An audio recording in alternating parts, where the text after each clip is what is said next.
Hello दोस्तों, स्वागत है आप सभी का ग्रीनलैंडर चैनल पे जहां आपको मिलता है फैक्ट्स कहानियों के साथ। तो हम पढ़ रहे थे उत्तराखंड की स्कीम्स के बारे में।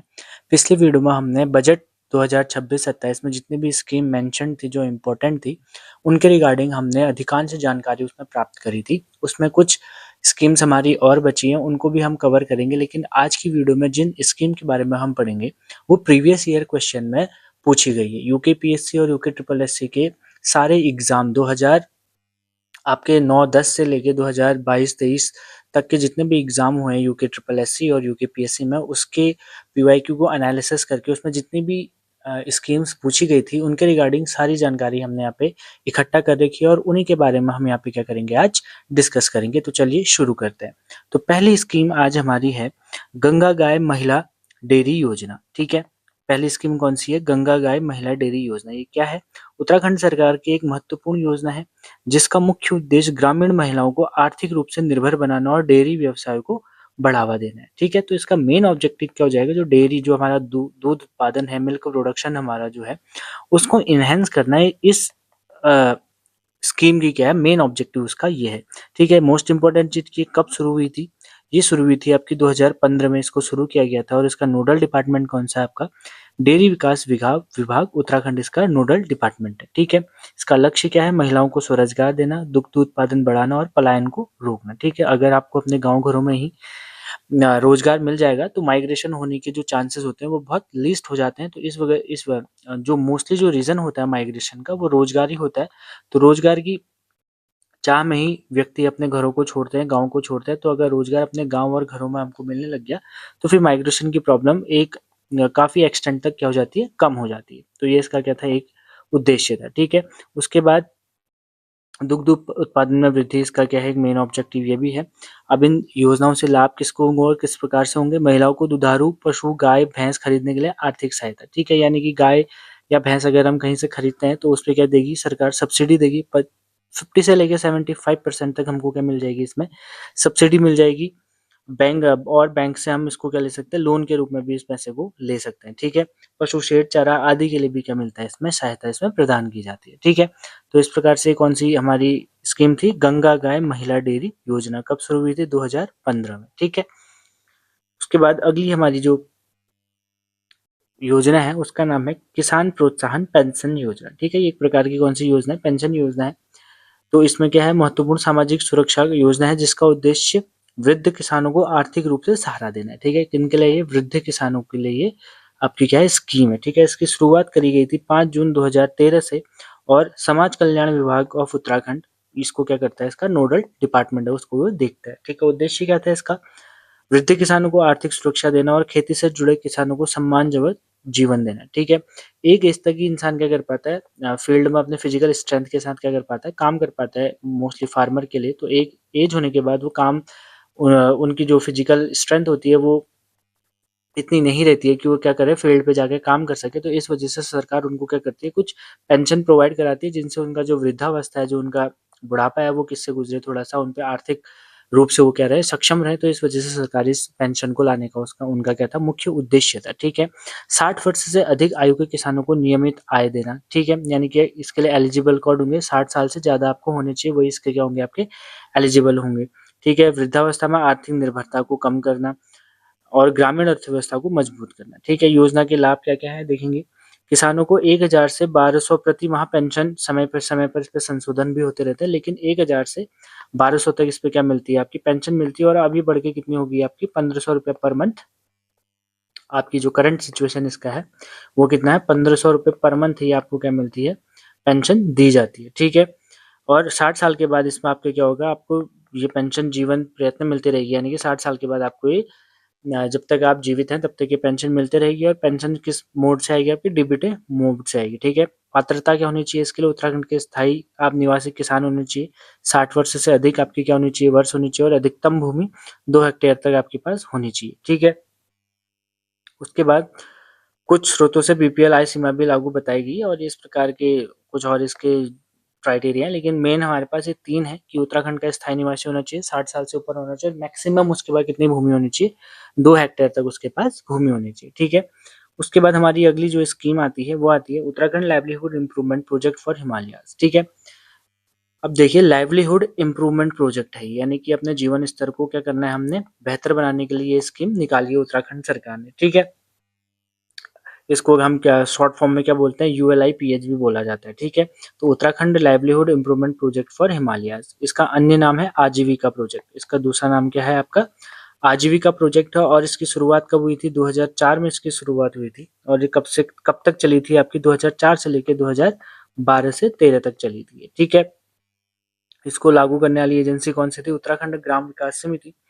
और किसके सहयोग से बनी थी, ये international fund of agriculture development से बनी थी। अब देखिए हमारे जब हम ये पढ़ रहे हैं इस स्कीम को, तो हमारे दिमाग में एक डाउट आना चाहिए कि अगर ये स्कीम 2004 में शुरू हुई और 2012-13 में क्या हो गई, इसको खत्म कर दिया गया, तो इस स्कीम को पढ़ने का क्या अभी रेलेवेंस बनता है, क्या हमारे जो आने वाले एग्जाम है उनमें ये पूछा जा सकता है, नहीं। इससे रिगार्डिंग आपसे कोई भी क्वेश्चन नहीं पूछा जाएगा। आपसे इससे पूछा क्या जाएगा कि पास्ट में यूएलएचआईपीएच करके एक संस्था थी, उस संस्था का गठन कब हुआ था? इस प्रकार के क्वेश्चन भी आपको यूकेपीएससी में देखने को मिलते हैं। यदि वो एग्जिस्ट अभी करंट सिचुएशन में नहीं भी करते हैं, तो उनका एक सिग्निफिकेंस इम्पैक्ट रहता है हमारी हिस्ट्री में या हमारी पॉलिटी में या हमारी ज्योग्राफी में, तो उससे रिलेटेड क्वेश्चन भी यहाँ पे कभी-कभी आयोग क्या कर देता है, फ्रेम कर देता है। इसलिए इस योजना को इस पीडीएफ के अंदर हमने लिया गया है, ठीक है। तो ये एक काफ़ी इम्पोर्टेंट चीज़ है कि ये लाइवलीहुड इम्प्रूवमेंट करने के लिए प्रोग्राम चलाया था उत्तराखंड सरकार ने, तो इसलिए। और इसका नाम क्या है, आजीविका प्रोजेक्ट। और इससे भी आपको क्वेश्चन फ्रेम कर सकता है कि आजीविका प्रोजेक्ट कब लागू हुआ था उत्तराखंड में, तो आपको पता होना चाहिए 2004 में लागू हुआ था और 2012-13 में इसको खत्म कर दिया था। तो इस वजह से इसको क्या रखा गया, इस पीडीएफ पे रखा गया, यानी कि इसलिए हम इस वीडियो में इसको पढ़ रहे हैं, इसके बंद होने के बावजूद भी, ठीक है। तो अब हम देखते हैं कब शुरू हुई आपकी, 2004 में शुरू हुई। किसके लागू एजेंसी कौन थी, उत्तराखंड ग्राम विकास समिति। और इसका जो आपका समिति है, जो इसके नोडल आपका एजेंसी है वो कौन सी है, ग्राम विकास समिति। और ये इसलिए भी इम्पोर्टेंट हो जाता है, ये खासकर यूके ट्रिपल एस सी में जो अभी हमारा पेपर होने वाला है पटवारी और वीडियो का, उसके लिए तो ये काफ़ी इंपॉर्टेंट है, क्योंकि ये गांव से और पंचायत से रिलेटेड है। तो उसमें पंचायत और गांव से जो आपके क्वेश्चन आने की प्रोबेबिलिटी होती है वो काफ़ी हाई होती है। तो इस वजह से ये स्कीम हमारे लिए क्या हो जाती है, इंपॉर्टेंट हो जाती है। तो ये हमें याद होनी चाहिए, ठीक है। तो ये कब शुरू हुई, 2004 में इसका शुरू हुआ था। इसके मुख्य उद्देश्य क्या थे, गरीब एवं कमजोर वर्गों को की आजीविका को सुधारना, ठीक है, आय बढ़ाना और गरीबी कम करना। यानी कि जो पिछड़ा, जो लोग गरीब हैं गाँव घरों में और जो पिछड़े वर्ग हैं, उनकी आजीविका को क्या करना है हमने, यानी कि उनका जो लाइवलीहुड स्तर है, जिस तरीके से वो जी रहे हैं, उनको क्या करना है, एक अच्छे लेवल पे लेके जाना है। और वो अच्छा लेवल कैसे अचीव होगा, उनकी आय को बढ़ा के, यानी कि उनकी इनकम को हम बढ़ाएँगे और उनकी गरीबी को हमने क्या करना होगा, कम करना होगा। इसके लिए क्या किया, सतत रोजगार का अवसर देना। तो इस तरह से आपने सुना होगा मनरेगा में लोगों को काम मिलता था। अन्य जितनी भी ग्राम पंचायत के अंदर योजनाएँ आती थी, उसमें लोगों को काम मिलता था। तो इस तरीके से सरकार ने क्या किया, उनकी आजीविका को बेहतर करने के लिए स्कीम्स चलाई थी, ठीक है। प्रमुख फोकस एरिया क्या थे इसके, कृषि सुधार था, पशुपालन था, जैविक खेती, औषधीय पौधे, इनकी खेती के दौरान इनसे इनसे खेती कराई जाती थी। फिर सरकार को ये लोग इस खेती को बेच देते थे, तो उससे उनकी आजीविका क्या होती थी, सुचारू रूप से चलती थी, ठीक है। इस प्रकार से महिलाओं का सशक्तिकरण भी इसमें हो रहा था, कौशल विकास भी इसमें हो रहा था, मार्केट लिंकेज लोगों का बढ़ रहा था और माइक्रो इंटरप्राइजेस को भी क्या दे रहा था, बढ़ावा दे रहा था, ठीक है। उसके बाद इतना ज़्यादा डिटेल में इसको जानने की हमको आवश्यकता नहीं है कि कितने क्षेत्रों में हुआ था और कितने परिवार लाभान्वित हुए थे। वैसे आपके सामने डेटा लिखा है, अगर आप इंटरेस्टेड होंगे तो इसको आप देख सकते हैं, ठीक है। तो आगे हम जाएँगे, अब हम सीधे अगली अपनी जो इम्पोर्टेंट स्कीम है, उस पे चलेंगे। लेकिन इस पे हमें याद रखेंगे कि कब लागू हुई थी और कौन से नोडल इसका डिपार्टमेंट है, वो हमें याद रखना है कि 2004 में शुरू हुई थी और ग्राम विकास समिति के अंदर ये आती है, ठीक है। उसके बाद अगला जो हमारा स्कीम है, वो है आपका अटल न्यू इंडिया चैलेंज, एएनआईसी। ये भारत सरकार की स्कीम है, ठीक है। भारत सरकार की प्रमुख इनोवेशन ड्रिवन इनिशिएटिव है, यानी कि इस पे क्या होगा, इनोवेशन आविष्कार किए जाएंगे कुछ नए-नए, ठीक है, जिसका उद्देश्य देश की बड़ी समस्याओं के लिए टेक्नोलॉजिकल बेस्ड सॉल्यूशन को विकसित करना है। इसके विशेष रूप से स्टार्टअप और इनोवेटर को प्रोत्साहित करने हेतु शुरू किया गया था। और ये कब शुरू हुई थी, 2018 में इसको शुरू किया गया था। लागू करने वाली संस्था अटल इनोवेशन मिशन और नीति आयोग के द्वारा ये क्या करी गई थी, आपका शुरू करी गई थी, ठीक है। उद्देश्य क्या है, राष्ट्रीय और सामाजिक समस्याओं के समाधान में इनोवेशन के माध्यम से इसको क्या करना है, सॉल्व करना है। यानी कि देखिए छोटी-मोटी जो हमारी चीज़ें होती हैं, जैसे कभी कहीं बारिश नहीं हो रही है या किसी वजह से बारिश अत्यधिक होने की वजह से खेती बर्बाद होगी, जो हम कई बार ऐसी इस तरीके की हमें चीज़ें देखने को मिलती है कि छोटी-छोटी आवश्यकताओं के लिए हमें छोटी-छोटी मशीनरी की क्या होती है ज़रूरत पड़ती है। तो उन छोटी-छोटी प्रॉब्लम का सॉल्यूशन निकालने के लिए सरकार ने क्या किया, एक स्कीम निकाली जिसके अंदर इनोवेशन को क्या रखा गया, आपका प्राइम फोकस इस पे रखा गया कि कुछ ऐसी चीज़ें बनाई जाए जिसके कारण ये जो छोटे-छोटे काम है ये मैकेनिकली ज़्यादा जल्दी हो जाएँ। ठीक है? मैकेनिकली कहने का मतलब है कि मशीन्स का यूज़ करके इनको क्या किया जाए, जल्दी-जल्दी किया जाए। ठीक है? एएनआईसी है क्या?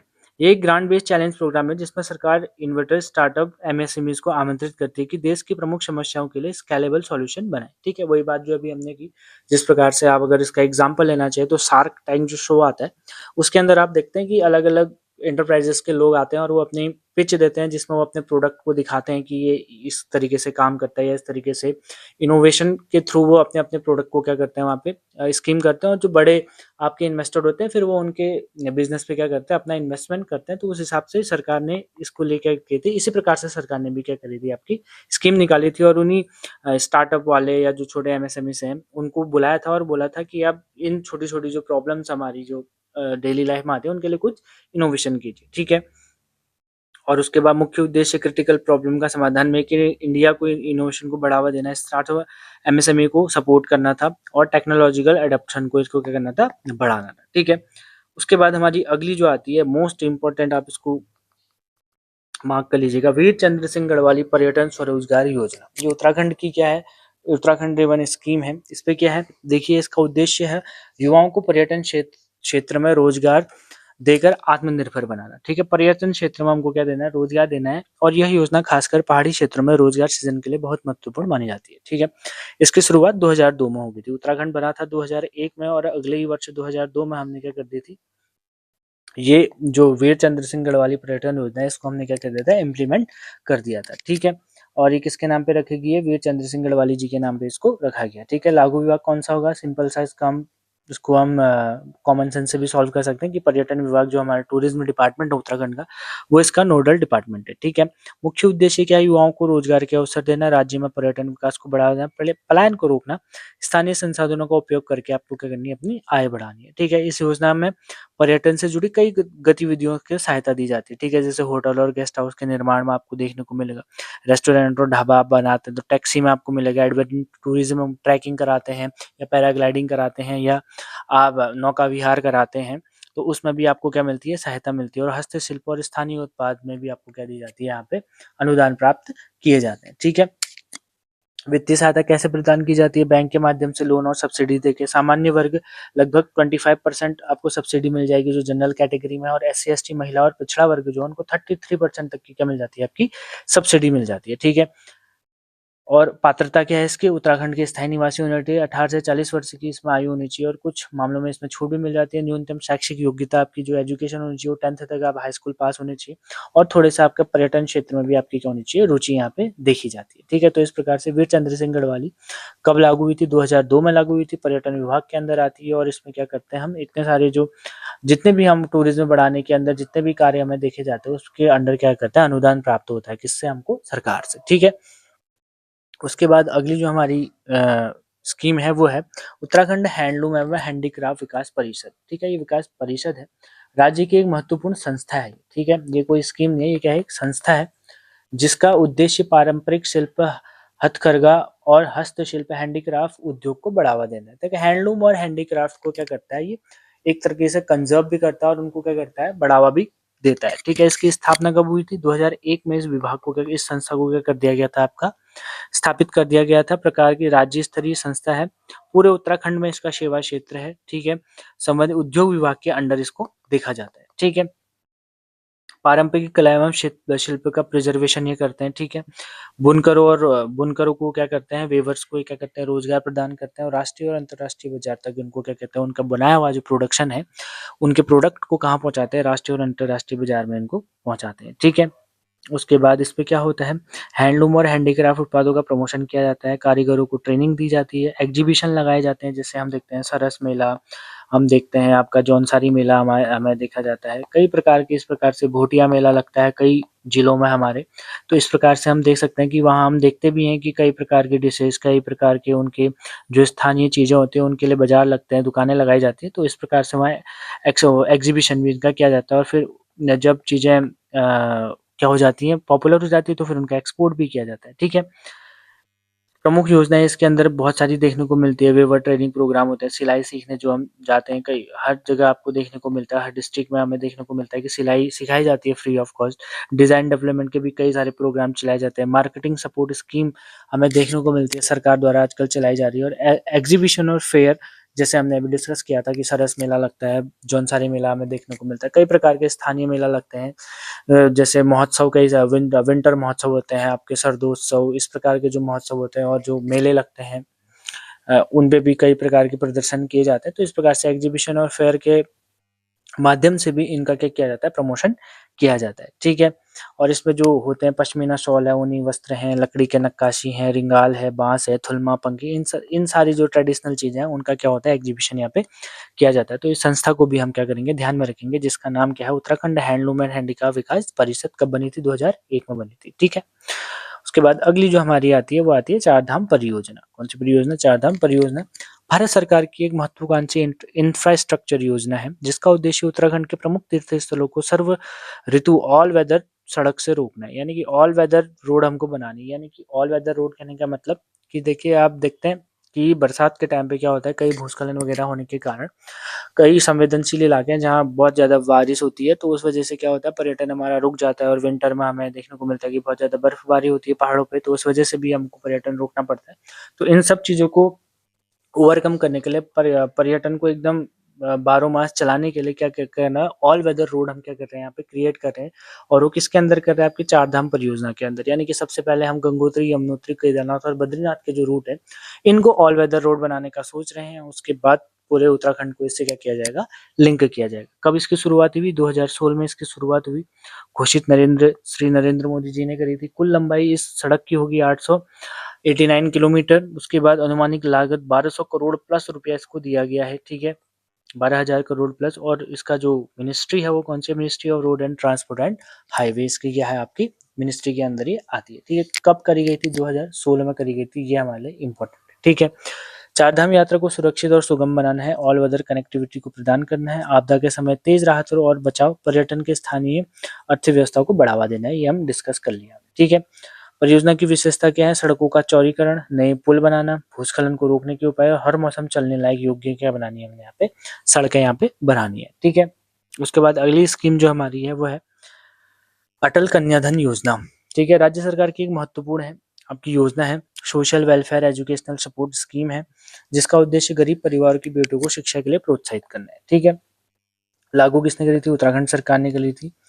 लॉन्च वर्ष इसका कब है, 2017 में लॉन्च हुई थी। ठीक है, लक्षित समूह क्या है इसका, बीपीएल परिवार से जो बालिकाएं आती हैं उनको क्या है, लक्षित है, उनके लिए क्या है, ये एकदम टारगेटेड स्कीम है।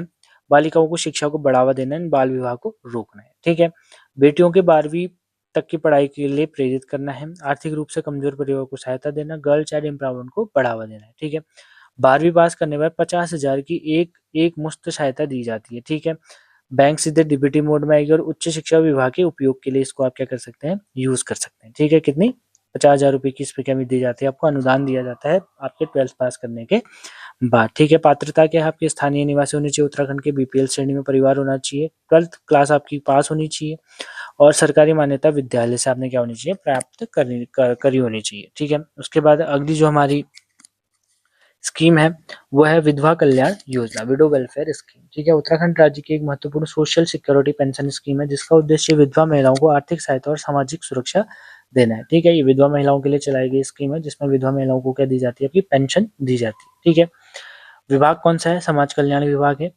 और ये कौन सी योजना, पेंशन योजना के अंदर इसको डाला जाता है। ठीक है, ये कब लागू की थी, 2023 में इसको लागू किया गया था। ठीक है, लगभग विवाद पेंशन योजना पहले से चल रही थी, लेकिन 2013 के बाद इसे राज्य में व्यवस्थित रूप से क्या कर दिया गया था, आपका सोशल सिक्योरिटी पेंशन पोर्टल के तहत इसको लागू कर दिया, यानी कि 2013 से ये सुचारू रूप से चल रही है, आप ऐसा इसको कह सकते हैं। ठीक है, उत्तराखंड में। ठीक है, उसके बाद विधवा महिलाओं को आर्थिक सहायता देती है, सामाजिक जीवन सुरक्षा करती है। उसके बाद योजना के लाभ 1000 से 1500 प्रति माह, समय समय पे इस पर संशोधन हुए हैं। इसका अभी का करंट सिचुएशन हमें पता नहीं है, वो मैं कमेंट सेक्शन में पिन कर दूंगा कि कितनी मिलती है अभी करंट पे, लेकिन जब लागू करी गई थी तब कितनी थी, 1000 से 1200 रुपए तक इस पे क्या मिल रहा था, आपका प्रति माह पेंशन दिया जाता था। ठीक है, इसका एग्जैक्ट जो आजकल करंट सिचुएशन है वो मैं पिन कमेंट में क्या कर दूंगा, आपका पिन कर दूंगा, तो आप वहां जाके इसको चेक कर लेना। अभी मुझे याद नहीं है, मुझे एग्जैक्टली आइडिया नहीं है कि कितनी मिलती है अभी करंट में, ठीक है। लेकिन जिस समय लागू हुई थी तो उस समय कितनी थी, 1000 से 1200 प्रति माह पेंशन थी। फिर डीबीटी मोड से क्या आता है, इसमें डीबीटी मोड से आपका कहाँ आता है, बैंक खाते में आता है, और ये जीवन प्रयत्न आपकी कहती है, इसके लिए पात्रता आपकी बने रहती है, ठीक है।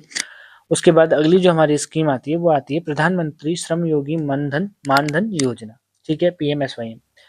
असंगठित क्षेत्र में श्रमिकों के लिए एक महत्वपूर्ण पेंशन योजना है। ये भी एक प्रकार की क्या आपकी पेंशन योजना है, जिसका उद्देश्य वृद्धावस्था में निश्चित आय अश्योर्ड पेंशन प्राप्त करना है, ठीक है। इसकी शुरुआत करी थी 2019 में, ठीक है। गवर्नमेंट ऑफ इंडिया की यह स्कीम है कि पीयूष गोयल द्वारा इंटरिम बजट 2019 में इसको क्या किया जाता है, घोषित किया गया था। अभी योजना क्या है इसको थोड़ा हम समझेंगे। एक ही कॉन्ट्रीब्यूटरी पेंशन स्कीम है जिसमें हर महीने एक छोटी सी राशि जमा करता है। श्रमिक क्या करेगा, एक छोटी सी राशि को जमा करेगा, सरकार भी उतना ही योगदान करेगी। 60 वर्ष की आयु के बाद 3000 रुपये। अब देखिए इसको समझिए, मान लीजिए आपकी वर्ष अभी कितने हैं, आप 23 वर्ष के हैं और आप क्या है, एक श्रमिक है किसी फैक्ट्री में, ठीक है। ठीक है, आप मान लीजिए 500 रुपया पर डे आपकी क्या है, आपका वेजेज है, ठीक है। इसमें से आप क्या करते हैं, 200 रुपया पर डे क्या कर देते हैं, इस स्कीम के अंदर डाल देते हैं। तो 200 रुपया आपने दिया और 200 रुपया सरकार देगी, तो आपकी एक दिन की जो सेविंग होगी वो 400 रुपया होगी। और ये 400 रुपया सेव होते रहेगा जब तक आप 60 वर्ष के नहीं हो जाते हैं। और 60 वर्ष के बाद यही जो 400 रुपया आपने पर डे सेव करे हैं, इसी से आपको क्या मिलेगा, 3000 रुपये प्रति माह की पेंशन क्या करती रहेगी, आपकी सरकार देते रहेगी। लेकिन आपने सेव कितना किया था, 200 किया था। 200 किसने डाला था, सरकार ने डाला था। तो इस वजह से आपको 60 वर्ष होने के बाद 23 साल से लेके 60 वर्ष तक आप काम करेंगे, तो इसके बाद 60 वर्ष के बाद आपका वृद्धावस्था अच्छे से गुजरे तो 3000 रुपए की आपको प्रति माह क्या मिलेगी, पेंशन मिलती रहेगी, ठीक है। इस प्रकार से स्कीम काम करती है। मुख्य उद्देश्य क्या है इसके, असंगठित क्षेत्र के श्रमिकों को सोशल सिक्योरिटी देना।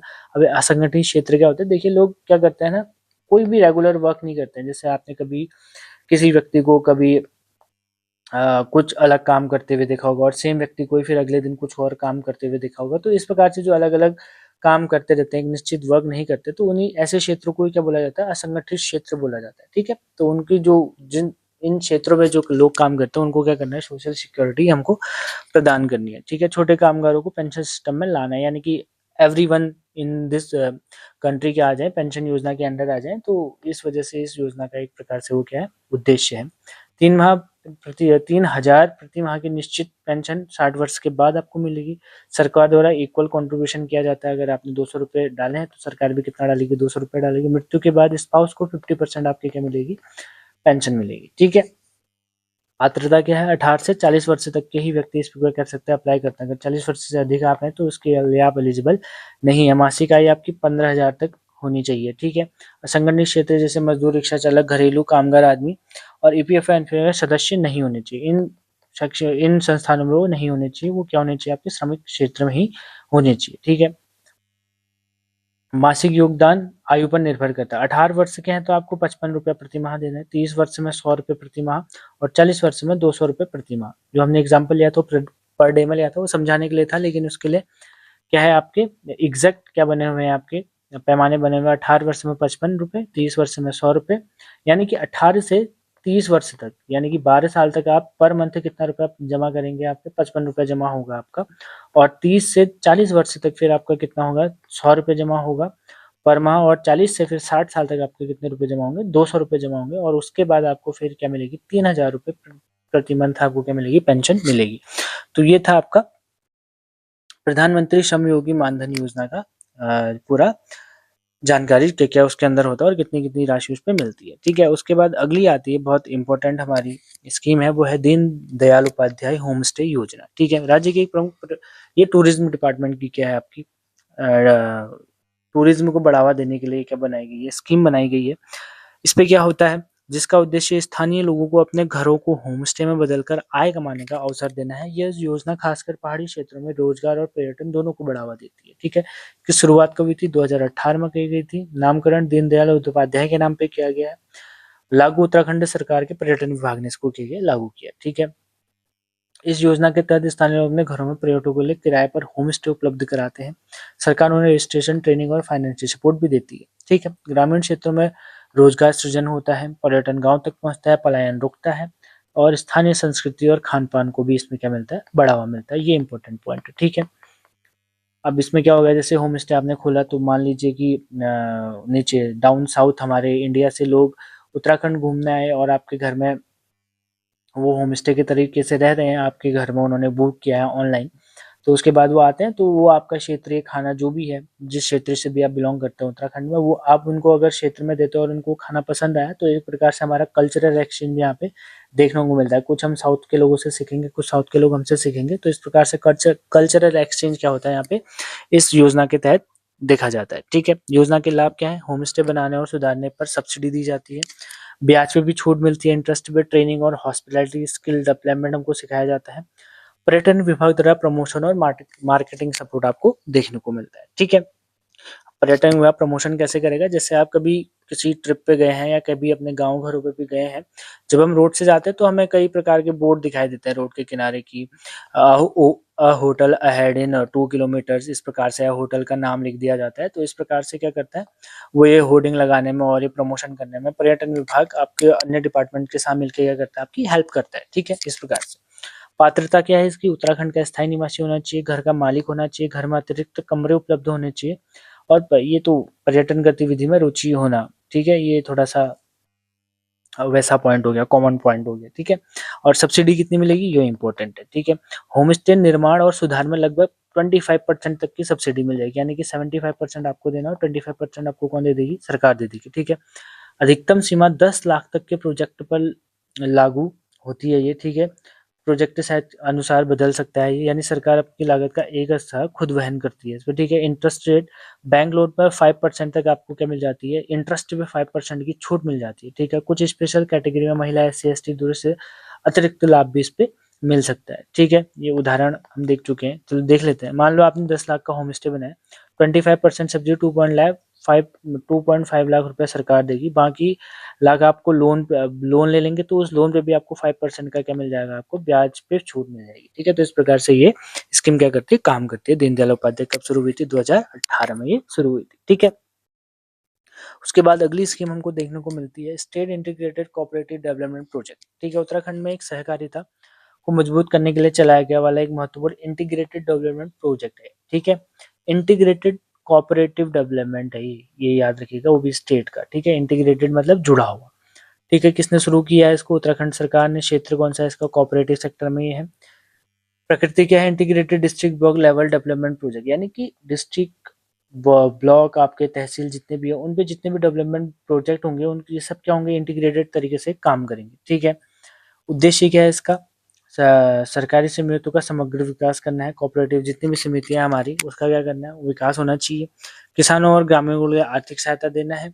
एग्रीकल्चर एंड अलाइड एक्टिविटीज को बढ़ावा देना, ग्रामीण अर्थव्यवस्था को मजबूत करना है, ठीक है। ये अगर आप इसको इग्नोर भी करते हैं तो ये उतना इम्पोर्टेंट नहीं है, बस PYQ में पूछा गया था कि ये क्या होता है इसके अंदर, तो इसलिए यहाँ पे इसको मेंशन किया गया। ये उतना नॉट टू मच इम्पोर्टेंट, ठीक है, इसको आप इग्नोर भी कर सकते हैं, ठीक है। अगली हम देखेंगे, ये बहुत इंपॉर्टेंट है, प्रधानमंत्री जन आरोग्य योजना, ठीक है। इसके अंदर फिर हमें आयुष कार्ड वगैरह अभी हम देखते हैं, गोल्डन कार्ड वो कैसे पढ़ते हैं, वो सब इसके अंदर आएगा, ठीक है। ये बहुत इंपॉर्टेंट है, अब इसको देखेंगे। प्रधानमंत्री जन आरोग्य योजना, PMJAY, ठीक है। भारत की सबसे बड़ी सरकारी स्वास्थ्य बीमा योजना है। पहले तो हमें याद होना चाहिए कि कौन सी योजना है, स्वास्थ्य से रिलेटेड ये योजना है, जिसे आयुष्मान भारत प्रधानमंत्री जन आरोग्य योजना के नाम से भी जाना जाता है, ठीक है।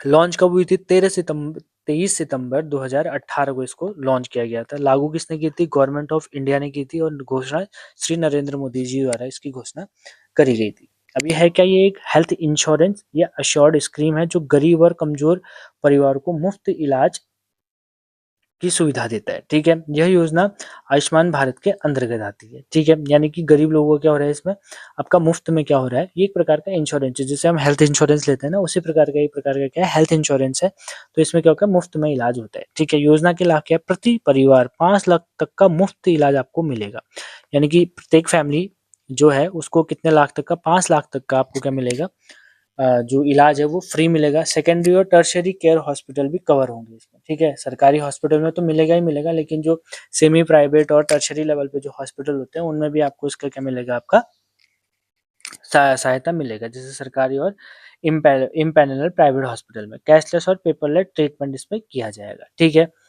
अब देखते हैं गोल्डन कार्ड योजना, ये उत्तराखंड की गोल्डन कार्ड योजना क्या है, उत्तराखंड के जो किसके अंदर आती है, आयुष्मान भारत प्रधानमंत्री जो हम पढ़ रहे हैं उसी के अंदर ही इसको कवर किया जाता है, लेकिन उत्तराखंड सरकार ने इसका नाम क्या कर दिया, चेंज कर दिया और इसका नाम क्या रखा, गोल्डन कार्ड योजना रख दिया। ठीक है, ये हमारे राज्य पर हुई, जिसे आयुष्मान गोल्डन कार्ड भी बोला जाता है। आपने कई बार अगर हॉस्पिटल गए हैं तो इसका नाम जिक्र जरूर सुना होगा, आयुष्मान गोल्डन कार्ड कहा जाता है। ठीक है, इसकी शुरुआत भी 2018 में करी गई थी, उत्तर गवर्नमेंट ऑफ इंडिया और उत्तराखंड सरकार ने मिलकर करी थी। गोल्डन कार्ड योजना और आयुष्मान कार्ड इसको उत्तराखंड में बोला जाता है। ठीक है, ये हेल्थ इंश्योरेंस कार्ड है जिसमें पात्र परिवार को मुफ्त इलाज की सुविधा देता है। ठीक है, इसे गोल्डन कार्ड इसलिए कहा जाता है क्योंकि यह अब लाभार्थी का कैशलेस ट्रीटमेंट दिलाता है। ठीक है, उसके बाद 2018 में लॉन्च हुआ था योजना के लाभ, इसमें भी 5 प्रकार का मुफ्त इलाज आपको देखने को मिलता है। सरकारी और सूचीबद्ध प्राइवेट हॉस्पिटलों में भी इसका क्या मिलता है, आपको इलाज देखने को मिलता है। कैशलेस और पेपर ट्रीटमेंट होता है, सर्जरी, दवाइयाँ, जाँच सब शामिल इसमें होता है। ठीक है, एक्चुअली इसमें होता है क्या, ये कार्ड आपका बनाया जाता है, ये कार्ड आप बना सकते हैं कहीं भी, आपके ऐसे सीएससी सेंटर जाके आप इनको बना सकते हैं। उसके बाद ये क्या हो जाता है, आप एलिजिबल होंगे इसके लिए, तो आप इसको जाके क्या करेंगे, प्रति परिवार आपको कितने तक का, 5 लाख तक का आपको इसमें फ्री इलाज मिलेगा, आप किसी भी हॉस्पिटल में अगर अप्लाई करते हैं। ठीक है, उसके बाद आता है आपका अटल आयुष्मान उत्तराखंड योजना। ठीक है, राज्य की प्रमुख स्वास्थ्य योजना जो उत्तराखंड सरकार द्वारा चलाई गई, ये उत्तराखंड सरकार द्वारा चलाई गई है। ठीक है, ये स्पेशली किसके द्वारा चलाई गई है, उत्तराखंड सरकार द्वारा चलाई गई है। ऊपर जो हमने अभी पढ़ा, जो गोल्डन कार्ड योजना था, आयुष्मान भारत प्रधानमंत्री जन आरोग्य का ही एक्सटेंडेड वर्जन था उत्तराखंड में, जिसे उत्तराखंड में क्या बोल दिया, गोल्डन कार्ड बोल दिया। ठीक है, लेकिन अटल आयुष्मान उत्तराखंड योजना क्या है, ये उत्तराखंड द्वारा ही चलाई गई है और ये कब शुरू हुई आपकी, 25 दिसंबर 2018। ठीक है, 2018। और पीएमजेएवाई कब शुरू हुई थी आपकी, 23 सितंबर 2018। ठीक है, और उत्तराखंड ने जो अपनी चलाई थी अटल आयुष्मान, वो 23 दिसंबर 2018 में शुरू करी थी। ठीक है, यह योजना उन लोगों को भी कवर करती है जो पीएमजेवाई में शामिल नहीं थे। पीएमजेवाई में क्या थे, गरीब वर्गों को इन्होंने शामिल किया था, लेकिन उत्तराखंड में क्या कर दिया, इसमें अब सभी लोगों का कर दिया, शामिल कर लिया। ठीक है, स्टेट बेनिफिट्स भी इसमें डाल दी। ठीक है, ये लॉन्च कब हुई थी, 25 सितंबर 2018 को हुई थी। योजना के लाभ प्रति वर्ष 5 लाख तक मुफ्त इलाज, वही सारी इसमें क्या कर दी जाती है, आपका कवर किया जाता है। हेल्थ से रिगार्डिंग 5 लाख तक का खर्चा आपका कौन उठाएगी, सरकार उठाएगी। ठीक है, उसके बाद हमारी आती है अनन्या योजना उत्तराखंड, राज्य सरकार की एक महत्वपूर्ण महिला एवं बालिका कल्याण योजना है जिसका उद्देश्य गरीब और जरूरतमंद बालिकाओं को आर्थिक सहायता देना है, खासकर बीमारी या विशेष परिस्थितियों में। ठीक है, मतलब जब महिलाएं और बालिकाएं बीमार पड़ जाती है तो उस अवस्था में क्या होता है, इनको सहायता प्रदान की जाती है, किसके द्वारा, सरकार के द्वारा। ठीक है, योजना का परिचय लागू उत्तराखंड सरकार ने किया, संबंधित महिला सशक्तिकरण में बाल विकास इसका क्या है, नोडल आपका विभाग है, फोकस बालिकाओं के स्वास्थ्य और सुरक्षा को इनहेंस करने के लिए। ठीक है, कब शुरू हुई थी, लगभग 2015 में इसको क्या किया गया था, लॉन्च किया गया था। गंभीर बीमारी से पीड़ित बालिकाओं को आर्थिक सहायता देता है, गरीब परिवारों को इलाज में मदद करता है, बालिकाओं के जीवन की सुरक्षा करता है। इस इलाज के इसके लाभ क्या है, इस इलाज में 25,000 तक की आर्थिक सहायता आपको देखने को मिलती है बालिकाओं को। कुछ विशेष मामलों में अधिक सहायता भी क्या हो जाती है, संभव हो जाती है, और राशि सीधे डीबीटी माध्यम से आपके बैंक खातों में पहुंचा दी जाएगी। ठीक है, इस प्रकार से बालिकाओं और महिलाओं के लिए जब वो बीमार होती है तो 25,000 तक का अनुदान सरकार आपको यहाँ पे देती है अनन्या योजना के अंदर। ठीक है, उसके बाद गौरा देवी कन्या धन या कल्याण योजना, ये भी इंपॉर्टेंट है, उत्तराखंड की एक महत्वपूर्ण महिला एवं बालिका सशक्तिकरण योजना है जिसका उद्देश्य बालिकाओं को शिक्षा और आर्थिक सहायता प्रदान करना है। यह योजना विशेष रूप से गरीब परिवार की बेटियों के लिए बनाई गई है। ठीक है, इसको उत्तराखंड सरकार ने लागू करा है, नामकरण गौरा देवी चिपको मूवमेंट से रिलेटेड है तो उनके नाम पे इसको रखा गया है क्योंकि महिला सशक्तिकरण है। और विभाग कौन सा है, महिला सशक्तिकरण बाल विकास विभाग। ठीक है, लॉन्च ईयर इसका है 2017, और इसकी जो लाभ है, 12वीं पास करने के बाद 50,000 तक आर्थिक सहायता आपको यहाँ पे देखने को मिलती है। ठीक है, कुछ मामलों में किस्तों की सहायता में भी ये देखने को मिलता है, सीधे बैंक खातों में डीबीटी के माध्यम से हमें ये देखने को मिलती है। उसके बाद हम देखते हैं निर्भया योजना, महिलाओं की सुरक्षा के लिए, वुमेन सेफ्टी के लिए ये निर्भया योजना शुरू करी गई थी। यह किसी एक सिंगल स्कीम के बजाय मल्टीपल प्रोजेक्ट के लिए फंड बेस्ड मैकेनिज्म है, यानी कि ये एक फंड बेस्ड मैकेनिज्म है जो वुमेन सेफ्टी के लिए क्या करती है, काम करती है। ठीक है, इसकी शुरुआत 2013 में की थी, गवर्नमेंट ऑफ इंडिया ने की थी। ठीक है, उसके बाद निर्भया फंड, जिसमें महिलाओं की सुरक्षा के लिए विभिन्न प्रोजेक्ट को फाइनेंशियल सपोर्ट दिया जाता है। ठीक है, अलग अलग मंत्रालय इस फंड का उपयोग करके स्कीम चलाते हैं। ठीक है, यानी कि क्या कर रखा है, एक फंड खोल रखा है निर्भया के नाम से, उस पर क्या होता है, डोनेशन आता है, तो उस डोनेशन का यूज़ करके अन्य बहुत सारे मंत्रालय क्या करते हैं, लेकिन वो जो फंड है वो किस लिए यूज़ होगा, सिर्फ महिला सुरक्षा के जो स्कीम्स होंगी अन्य मंत्रालय उसी के लिए उसका यूज़ कर सकते हैं, ठीक है। सिर्फ कहाँ खर्च होगा वो पैसा, वुमेन सेफ्टी के अंदर, ठीक है। वुमेन सेफ्टी के लिए वो क्या होगा, अब कहाँ पे खर्च होगा, ठीक है। अगला हमें देखने को मिलता है मुख्यमंत्री महालक्ष्मी योजना, ठीक है। राज्य सरकार की महिला बालिका कल्याण योजना है जिसका उद्देश्य गरीब परिवारों को, महिला और नवजात बालिकाओं को आर्थिक सहायता देना है। यह योजना पोषण, स्वास्थ्य और महिलाओं को सशक्तिकरण से जुड़ी हुई है, ठीक है। योजना का परिचय उत्तराखंड सरकार ने इसको लगाया है, वही महिला सशक्तिकरण बाल विवाह है, इसका क्या है, नोडल आपका डिपार्टमेंट है। फोकस इसमें माता और बालिकाओं पर किया गया, ठीक है। लॉन्च ईयर इसका है 2022 में इसको लॉन्च किया गया है। मुख्य उद्देश्य गर्भवती महिलाओं और बालिकाओं को पोषण सहायता देना, कुपोषण को कम करना, महिलाओं को आर्थिक सुरक्षा देना और बालिकाओं के जन्म को प्रोत्साहन देना, ठीक है। योजना के लाभ, नवजात बालिका के जन्म पर आर्थिक सहायता देना, गर्भावस्था के दौरान पोषण हेतु राशि देना, डीबीटी के माध्यम से सीधे बैंक खातों में इसका क्या किया जाता है, आपका भुगतान किया जाता है, ठीक है। तो इस प्रकार से हमने कई यहाँ पर आज महिला सशक्तिकरण को लेके और आपका पेंशन से रिगार्डिंग और स्वास्थ्य से रिगार्डिंग जितनी भी हमारी स्कीम्स जो पीवाईक्यूज में पूछी गई हैं, ठीक है, कहाँ पूछी गई है, पीवाईक्यू में। ये सारी स्कीम आपको, अगर आपको आप पीवाईक्यू सॉल्व करते हैं या आप पीवाईक्यू पढ़ते हैं तो उनमें आपको ये सारी स्कीम देखने को मिलेंगी, ठीक है। ये वहीं से सारी स्कीम उठाई गई हैं और उनका यहाँ पे डिटेल यहाँ पे डिस्कशन हमने किया है।